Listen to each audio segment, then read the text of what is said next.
Eleger Paulo Teixeira significa um PT democrático, socialista, plural.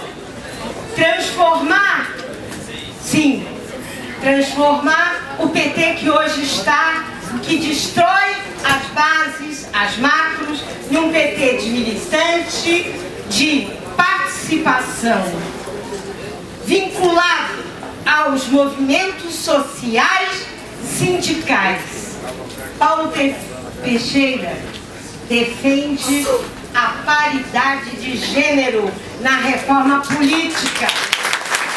Paulo Teixeira, quando nosso líder da bancada respeitou todos e construiu na diversidade. Portanto, falar do Paulo Teixeira já temos uma prova e por isso queremos presidente, mas um presidente que enfrente este PT que quer se desviar das bandeiras que nós construímos.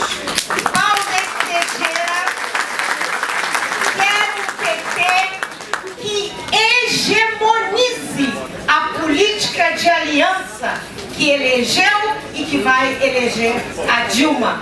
Nós não podemos continuar sob o domínio e a hegemonia do PMDB. Por isso, o Paulo tem todas as características, mas o que nós queremos de você, Paulo, é que realmente você vá para o segundo turno e ganhe, para que de fato nós possamos olhar e ver que a estrela do PT vai continuar a brilhar.